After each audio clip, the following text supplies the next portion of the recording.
عليكم ورحمة الله وبركاته. الحمد لله نحمده ونستعينه ونستغفره ونعوذ بالله من شرور أنفسنا ومن سيئات أعمالنا. من يهده الله فلا مضل له ومن يضلل فلا هادي له. أشهد أن لا إله إلا الله وحده لا شريك له وأشهد أن محمدا عبده ورسوله. اللهم صل وسلم على محمد وعلى آله وصحبه أجمعين. أما بعد. Hadirin mukminin dan mukminat yang dirahmati oleh Allah Subhanahu wa taala sekalian. Alhamdulillah pada malam ini kita dapat bertemu. Saya insya-Allah sedikit pada malam ini akan cuba untuk membicarakan 9 ayat daripada suratul Waqiah. Yang mana saya yakin dan percaya tuan-tuan biasa mendengar surah ini dibacakan. Allah Subhanahu wa taala berfirman, "Idza waqa'atil waqi'ah." Apabila waqi'ah itu berlaku. Apabila waqi'ah itu berlaku. Apa itu waqi'ah? Waqi'ah dari sudut bahasa ialah sesuatu yang pasti berlaku. Di dalam Al-Quran, Allah Subhanahu wa taala di dalam banyak ayat menceritakan berkenaan dengan kewujudan hari kiamat. Kadang-kadang Allah Subhanahu wa taala menamakannya dengan qiyamah. Ada kalanya Allah Subhanahu wa taala menamakannya dengan akhirah. Ada kalanya Allah Subhanahu wa taala menamakannya dengan Al-Qari'ah. Ada waktunya Allah Subhanahu wa taala menamakannya dengan Al-Ghashiyah. Ada lagi banyak ayat-ayat ataupun nama-nama lain bagi peristiwa Al-Qiyamah ini. Yang mana setiap satu daripada perkataan ini menjelaskan salah satu daripada sifat qiyamah. Dinamakan qiyamah kerana pada hari itu Allah Azza wa Jal membangkitkan semula manusia dan jin yang telah dimatikan untuk dibawa ke satu tempat hitungan amal.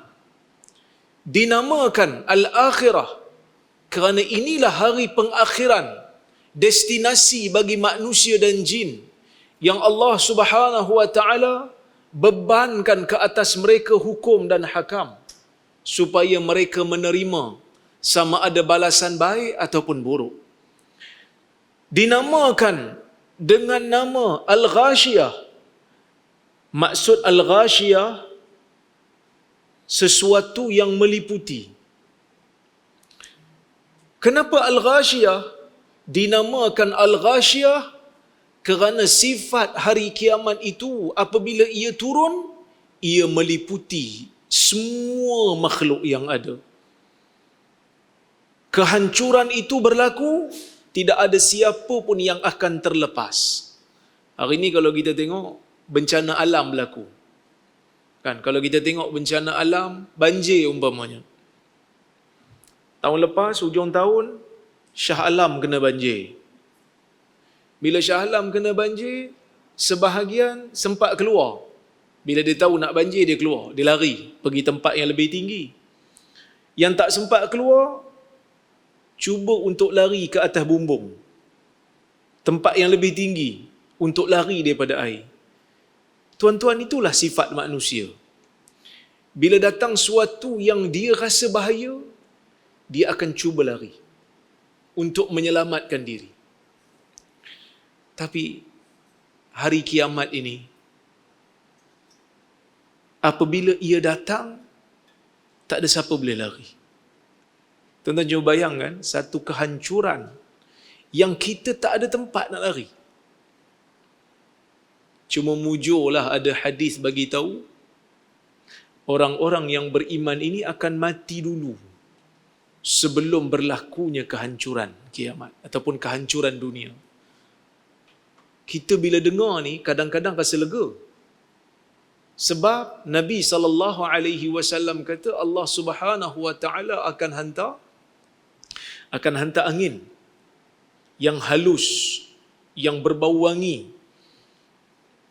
Siapa-siapa yang dalam jiwanya ada sebesar biji sawi iman akan mati. Kita lega kan?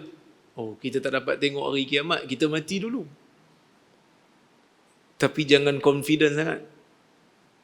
Takut-takut semua orang beriman mati, tinggal kita seorang. Telefon orang sana dah mati, telefon orang sini dah mati. Rupanya iman dah terbatal. Sebab itulah kita kena sentiasa jaddidul iman. Jaddidu imanakum. Kena sentiasa perbaharui iman. Kena sentiasa hati-hati dan jaga-jaga. Seperti mana kita salat, kita jaga supaya tak buat perkara yang boleh batalkan salat. Begitu jugalah iman. Kena sentiasa berjaga-jaga tentang iman kita supaya kita tak melakukan perkara yang boleh membatalkan iman. Allah Subhanahu wa taala dalam surah ini, dalam ayat ini menamakan hari kiamat dengan perkataan al-waqi'ah. Apa maksud al-waqi'ah? Sesuatu yang pasti berlaku. Pasti berlaku. Maksudnya Allah Ta'ala nak bagi tahu kat kita, hari ni pasti akan berlaku. Setiap daripada kamu akan bertemu dengan hari ini. Untuk apa Allah Ta'ala cerita tentang kewujudan hari kiamat? Ada benda Allah Ta'ala tak bagi tahu kat kita tentang kewujudannya. Kadang-kadang orang tanya kat kita, Ustaz, takkanlah dalam planet yang banyak-banyak ni, sistem alam semesta yang begitu luas ni, takkan kat bumi je ada hidupan? Dekat tempat lain tak ada? Kita kata wallahu a'lam. Allah Ta'ala tak bagi tahu kita dengan jelas. Boleh jadi ada, boleh jadi tak ada. Wa ma utitum minal ilmi illa qalila. Kamu tidak diberikan dengan ilmu melainkan hanya sedikit. Tapi dalam banyak-banyak benda yang Allah Ta'ala sembunyikan daripada pengetahuan kita, ada benda yang dia bagi tahu dan berulang-ulang yang dia bagi tahu ialah berkenaan dengan qiyamah. Berkenaan dengan akhirat. Untuk apa Allah Ta'ala bagi tahu kita tentang akhirat? Allah Ta'ala bagi tahu tentang kehancuran dunia yang akan berlaku. Allah Ta'ala bagi tahu setelah manusia ini dimatikan, setelah dunia ini dihancurkan, akan ada perhitungan. Sebahagian daripada manusia akan dimasukkan dalam syurga, sebahagian masuk dalam neraka. Bahkan dialog orang dalam neraka itu pun Allah Subhanahu wa Ta'ala ceritakan siap-siap kat kita untuk kita baca. Untuk apa? Tak lain tak bukan, salah satu daripada maqasid ataupun salah satu daripada tujuan dan objektif Allah Ta'ala ceritakan tentang kewujudan akhirat, supaya kita ni nak buat apa pun kena beringat. Tuan-tuan, agak-agak tuan-tuan lah, nak ke duduk malam-malam, siang-siang berpuasa, malam-malam qiyam, tersengguk-sengguk. Untuk apa tuan-tuan? Sebab kita percaya yang satu hari nanti kita akan dapat balasan yang baik apabila kita melakukan kebaikan. Siang hari panah-panah, kita duk puasa, tahan diri daripada waktu subuh sampai waktu maghrib. Untuk apa? Habuan dunia tak ada. Tak ada pun habuan dunia. Bukan ada orang bagi kita duit pun. Tapi kerana kita percaya, habuannya kita akan terima di akhirat. Sebab itulah kita buat baik. Kita behave sebab kita tahu akan ada balasan. Sesiapa yang melakukan kebaikan akan menerima balasan baik. Sesiapa yang melakukan keburukan akan dibalas dengan balasan yang jahat, balasan yang buruk. Balasan yang setimpal dengan apa yang dilakukan. Kalau dia buat jahat, maka balasannya buruk. Tapi ada satu lagi. Ada satu lagi maqsid ataupun ada satu lagi tujuan yang kadang-kadang kita tak perasan. Tapi sebenarnya ia berkesan apabila kita tahu tentang kewujudan hari kiamat, tentang kewujudan hari akhirat. Tuan-tuan, baru-baru ni keluar statistik. Indeks ataupun bilangan negara-negara yang paling banyak rakyatnya bunuh diri. Alhamdulillah, negara orang Islam tak termasuk dalam senarai yang paling tinggi bilangan orang bunuh diri. Pasal apa? Pasal orang Islam percaya dengan kewujudan hari kiamat. Dunia ni ada kalanya tak berlaku adil dengan kita. Dunia ni kadang-kadang kita rasa macam, ish, aku ni buat benda baik pun orang duk hentam juga. Aku duk ajak orang buat benda baik pun kena juga. Kena duk kata juga. Ada satu video saya sebut, nak solat 8 pun boleh, nak solat 20 pun boleh. Yang tak boleh bergaduh maki orang, itu tak boleh. Kan biasa masuk bulan Ramadan orang duk bergaduh 8 ke 20. Saya kata kalau boleh solat dengan imam sampai selesai. Tu yang paling penting. Nak solat 20 pun okey, nak solat 8 pun okey. Tapi pastikan habis dengan imam sampai witir. Video tu pun kena hentam. Ada orang maki saya, tak guna punya orang. Cakap benda tu pun tak boleh. Tapi yang maki tu pun kadang-kadang buat 8 juga. Sampai saya kata macam, aku ni cakap apa pun orang hentam. Tapi tuan-tuan, kita beriman dengan hari akhirat. Adalah orang bagi kat saya print screen tu. Tapi saya kata biar. Dia suka agaknya. Ni kalau tuan-tuan baca dekat komen-komen dekat live ni Sobri buat live ni kan. Mungkin ada yang maki. Cerita pasal kiamat pun kena maki. Dunia ni kadang-kadang berlaku begitu. Manusia ada kalanya melampaui batas. Tapi orang yang percaya dengan hari kiamat, bagi dia no big deal. Sebab perhitungan sebenar bukan kat sini. Kadang-kadang kita buat baik dengan orang tak balas pun, orang tak ingat pun. Tapi adakah itu benda yang perlu kita kesal? Bila kita buat baik dengan orang tak balas? Tak perlu. Kerana kita bukan mengharapkan balasan daripada manusia. Kita mengharapkan balasan di sisi Allah. Dia tak mau balas tak apa, kerana ganjaran di sisi Allah, balasan yang ada di sisi Allah lebih baik daripada balasan yang kita nampak di atas muka dunia ini. Sebab itu Allah Taala sendiri sebut dalam sebuah hadis qudsi, a'dadtu li'ibadiyas salihin ma la 'ainun ra'at wa la udhunun sami'at wa la khatara 'ala qalbil bashar. Aku telah sediakan untuk hamba-hambaku yang beriman, untuk hamba-hambaku yang saleh, ma la 'ainun ra'at, sesuatu yang mata tak pernah tengok nikmatnya, wala udhunun sami'at, telinga tak pernah dengar nikmatnya, wala khatara 'ala qalbi bashar, dan tak pernah terlintah pun nikmat itu di dalam jiwa manusia. Mungkin ada di antara kita yang tanya, habis itu dalam syurga ada sebut ada sungai, dalam syurga ada sebut tentang buah-buahan, wa utubihi mutasyabiha kan? Kita kata yang kita dapat bayang hanyalah sesuatu yang bayangannya dunia. Tapi hakikat sebenarnya kita tak pernah bayang pun. Bagaimana nikmatnya syurga. Jadi orang yang percaya dengan kewujudan akhirat, orang yang percaya dengan kewujudan kiamat, apabila dia diberikan ujian oleh Allah, dia terkena bencana, dia terkena azab, dia tak akan bunuh diri. Sebab dia tahu dunia ni hanya sementara. Kalau Allah Ta'ala ambil segala nikmat dunia yang ada kat dia pun, dia akan kata, la hawla wa la quwata illa billah, tidak ada daya dan tidak ada kekuatan melainkan hanya dengan Allah. Dunia ni hanya sementara untuk aku. Ada satu hari yang mana nikmatnya insya-Allah menunggu kalau aku kekal sabar. Sebab tu orang Islam, negara orang Islam bilangan bunuh diri sikit. Orang yang banyak bunuh diri ni orang yang tak percaya ke akhirat, yang tak percaya ke Tuhan, golongan ateis. Sebab tu kadar bunuh diri kat Jepun tinggi.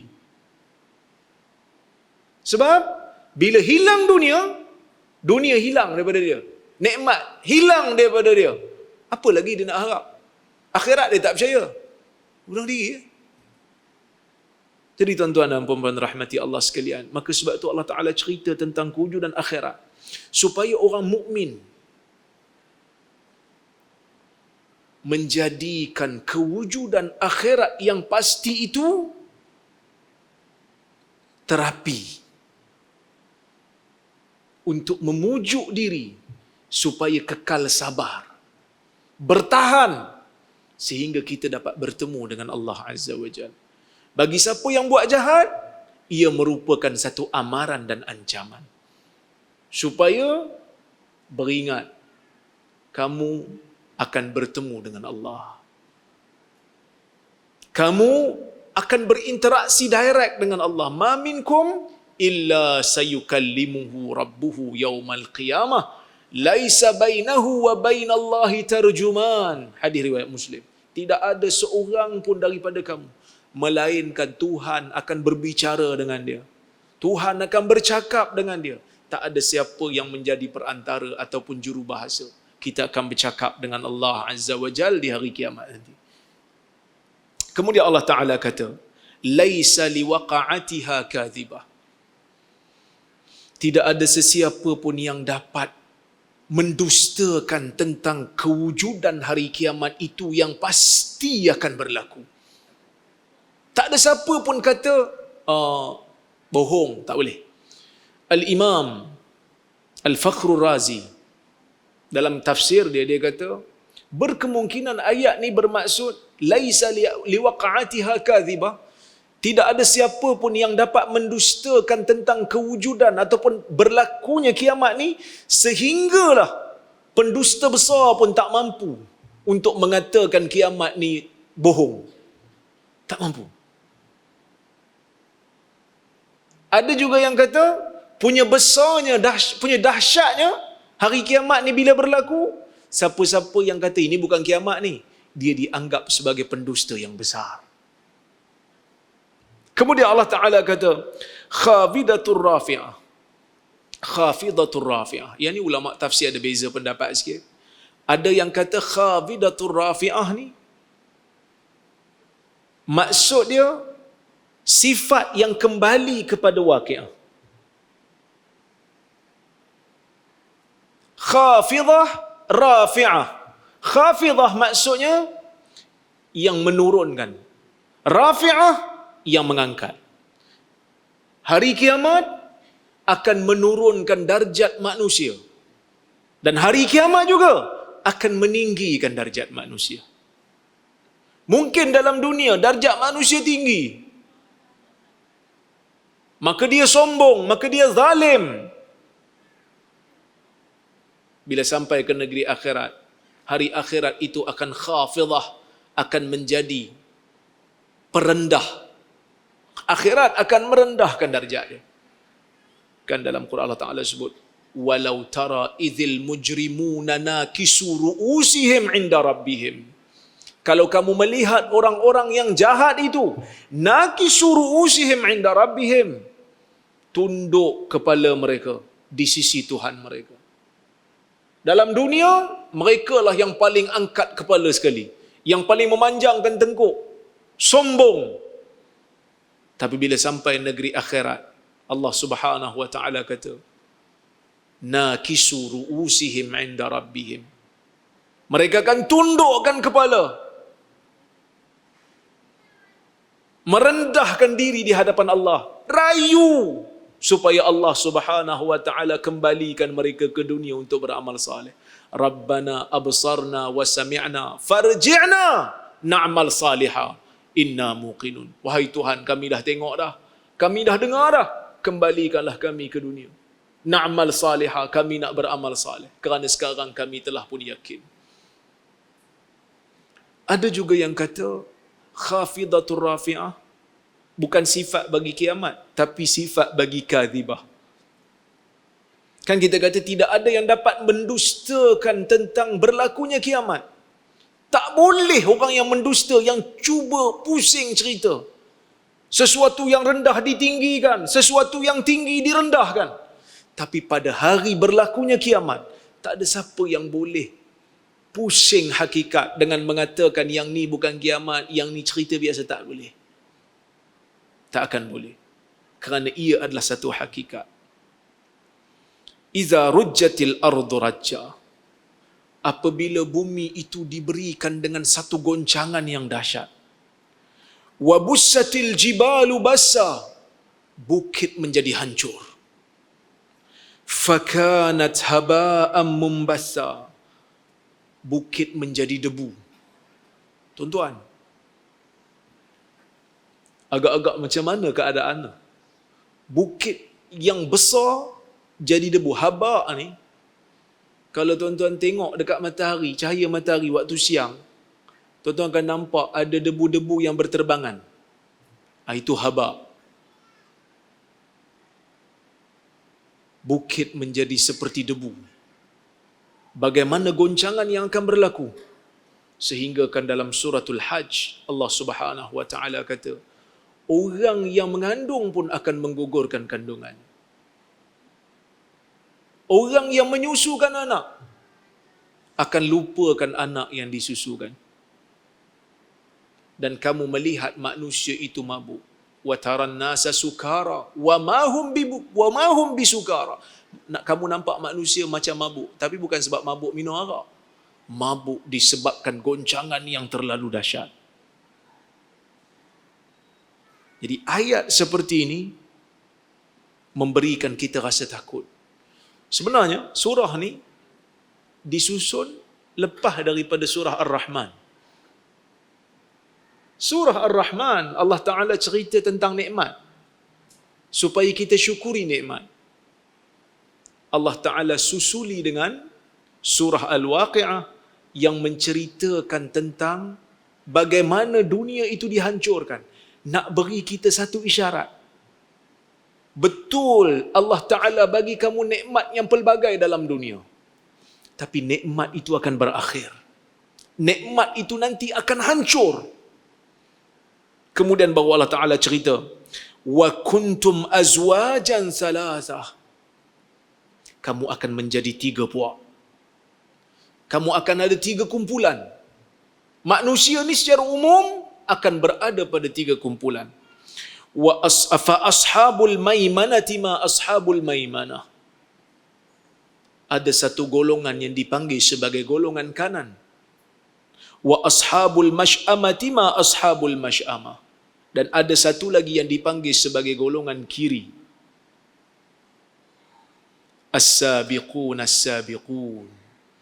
Dan satu lagi golongan as-sabiqun as-sabiqun. Golongan sabiqun. Tuan-tuan dan puan-puan rahmati Allah Subhanahu wa taala sekalian. Sepatutnya saya sampai ayat 9-nya. Tapi kalau saya baca sampai ayat 9 dia tak lengkap. Dia kena baca sampai ayat 10. Sebenarnya sampai ayat sebelah. Ulaikal muqarrabun. Allah Ta'ala kata bila berlaku saja goncangan, bila berlaku je hari kiamat, manusia terbahagi pada 3 kumpulan. Satu kumpulan kanan. Kumpulan kanan, kumpulan siapa? Kumpulan yang menerima amalan, kitab amalan mereka belah kanan. Yakni golongan-golongan yang melakukan kebaikan yang banyak. Ada satu lagi golongan yang dipanggil sebagai golongan kiri. Yakni orang yang kufur, yang menerima amalan mereka dengan tangan kiri mereka.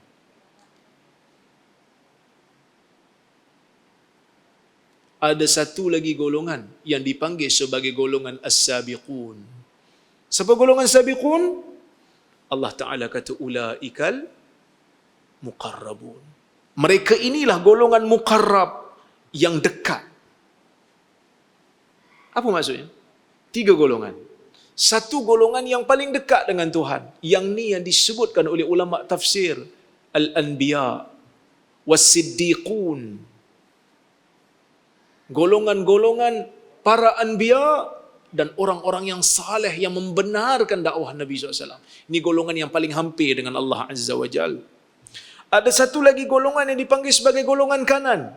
Yang ni juga ahli syurga, tapi berada di bawah sikit. dan ada golongan yang kiri, yakni golongan yang akan dicampak masuk dalam neraka. 3 golongan. Cuma tuan-tuan dan puan-puan rahmati Allah sekalian,